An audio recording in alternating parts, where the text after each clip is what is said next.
दोस्तों आइए आज करते हैं यूपी यस टेट की तैयारी। विशेष आवश्यकताओं वाले बालकों के लिए विशेष जानकारी।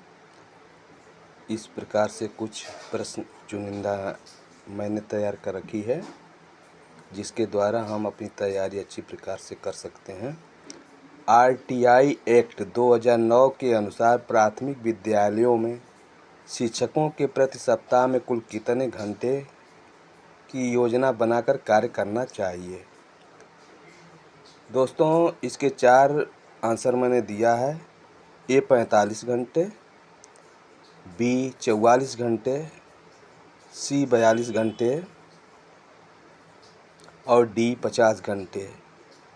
मगर इसका करेक्ट आंसर होगा 45 घंटे, अर्थात ए क्वेश्चन आंसर का ए नंबर सही है। एकल अभिभावक वाले बच्चों को पढ़ाते समय शिक्षक को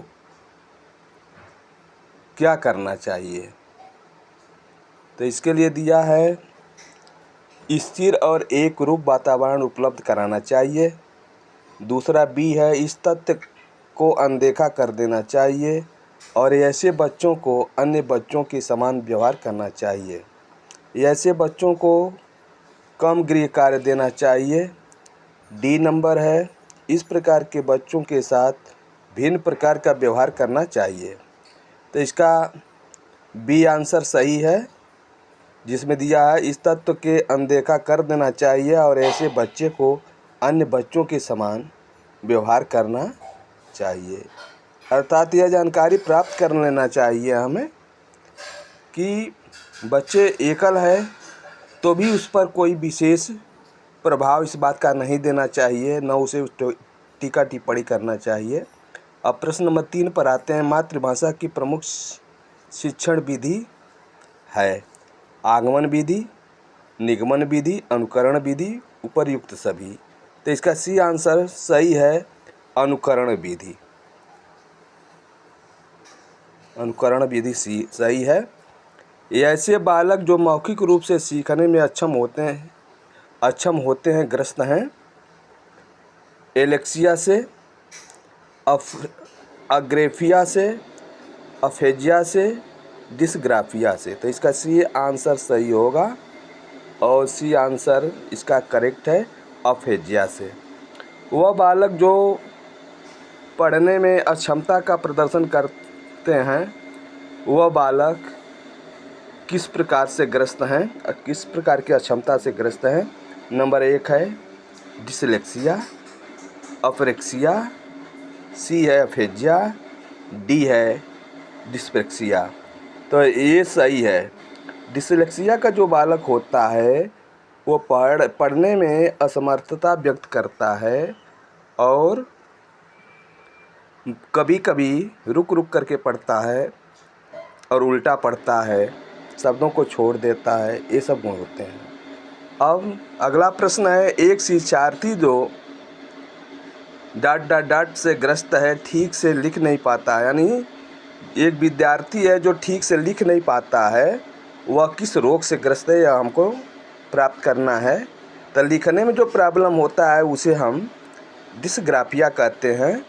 तो इसमें आंसर ए सही हो जाएगा हमारा, डिस्ग्राफिया। लिखने, चलने, टहलने, बोलने में अक्षमता होती है। जब बच्चे को लिखने, चलने, टहलने और बोलने में अक्षमता होती है, उस बच्चे को नंबर ए दिया है अप्रेक्सिया, डिस्फेजा, डिस्ग्राफिया, अफेजिया। तो नंबर ए सही है, उत्तर इसका अप्रेक्सिया होगा। अपने आप को दूसरों से सुंदर, लंबा, ताकतवर समझने की समस्या कहलाती है। यानी जो बच्चे अपने आप को सबसे सुंदर समझते हैं, अपने आप को सबसे लंबा समझते हैं और ताकतवर समझते हैं, उसमें किस चीज़ की समस्या है। पहला नंबर ए है उत्तर का कि बुलिमिया, प्रोजेरिया, डिस्मोर्फिया, डिमेक्सिया। तो इसका सी आंसर सही होगा, जो आपके सामने है डिस्मोर्फिया, इससे ग्रसित होते हैं, वह बच्चे इस प्रकार से समझते हैं। गंभीर तनाव। अब अगला प्रश्न पर आते हैं हम, प्रश्न नंबर 9 पे। गंभीर तनाव की अवस्था होती है, गंभीर तनाव की अवस्था होती है डिस्फेक्जिया, अफेजिया, डिस्मीनिया, प्रोजेक्चिया। तो इसमें सी आंसर आपका सही है। सी में देखिए डिस्थीमिया है, यानी जो गंभीर तनाव में बच्चे रहते हैं उस डिस्थीमिया के शिकार होते हैं। क्वेश्चन नंबर 10, प्रोजेरिया किससे संबंधित है, यानी किस प्रकार की समस्या से संबंधित है। यह एक प्रकार की परेशानी है, अक्षमता है, पढ़ने की अक्षमता, बी तर्क ना कर पाने की अक्षमता, सी भाषा संप्रेषण में कठिनाई संबंधी समस्या, कम आय में वृद्धावस्था के लक्षण। तो इसमें आपका डी सही है, प्रोजेरिया में डी सही होगा, यानी कम आय में बुढ़ापा के लक्षण विद्यमान हो जाते हैं। कभी कभी इस प्रश्न को उल्टा भी पूछ देता है कि कम आय में वृद्धावस्था के लक्षण जिस बच्चे के अंदर दिखाई देता है वह किससे ग्रसित होते हैं, तो प्रोजेरिया कहते हैं उसको, प्रोजेरिया उल्टा कर देता है।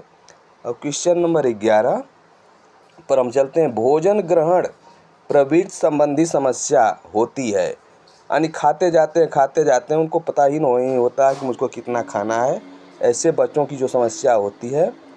तो इसका आंसर एक दिया है डिसलेक्सिया, बुलिमिया, अफेजिया, प्रोजेरिया। तो इसका बी सही आंसर होगा, अर्थात बुलिमिया से जो ग्रसित बच्चे होते हैं वो खाते जाते हैं, उनको पता ही नहीं रहता है कि कितना हम भोजन कर लेते हैं। अब अगला प्रश्न है प्रश्न नंबर 12, तर्क न कर पाना स्मरण शक्ति कमजोर होने से संबंधित कौन सी अक्षमता है। तो आंसर में 4 विकल्प दिए गए हैं, प्रोजेरिया, डिस्फेक्जिया, डिमेंशिया, डिस्प्रेक्सिया। तो इसका सी आंसर सही होगा, जो आपके सामने स्क्रीन पर है, डिमेंशिया में बालक तर्क नहीं करता है, हमेशा सशंकित रहता है। अब अगला है प्रश्न नंबर 13, गतिक कौशल में अक्षमता होती है, गतिक कौशल में कौन सी अक्षमता होती है। तो 4 विकल्प हैं, बुलिमिया, प्रोजेरिया, प्रेक्सिया, डिस्प्रेक्सिया। तो इसका डी आंसर सही है, इसका करेक्ट आंसर होगा डिस्प्रेक्सिया। अधिगम अक्षमता का सर्वप्रथम प्रयोग किसने किया था, यानी वैज्ञानिक का नाम इसमें पूछ रहा है कि कौन से वैज्ञानिक ने इसका प्रयोग किया था। तो सैमुअल क्रिक द्वारा सन 1963 ईस्वी में इसका प्रयोग किया गया था। अब अगला क्वेश्चन चलते हैं 12 नंबर पर, डिसलेक्सिया के लिए सर्वप्रथम परीक्षण का विकास कहाँ हुआ। तो इसका करेक्ट आंसर है कि इसका विकास सर्वप्रथम अमेरिका में हुआ। डिसलेक्सिया को और किस नाम से जाना जाता है, तो शब्द अंधता के नाम से डिसलेक्सिया को जाना जाता है। विचार व्यक्त न कर पाना अक्षमता होती है, विचार न कर पाना अक्षमता होती है, कौन सी अक्षमता होती है। पहला है डिस्ग्राफिया, दूसरा है अफ्रेक्सिया में, सी नंबर है प्रोजेरिया, डी नंबर है प्रेक्सिया। तो इसका बी आंसर सही हो जाएगा, अप्रेसिया। सामाजिकता का अभाव किसमें पाया जाता है, यानी किस अक्षमता से ग्रसित बालक में सामाजिकता का अभाव पाया जाता है। तो डिस्थीमिया, म्यूनेमिया, बुलिमिया, ओटिज्म।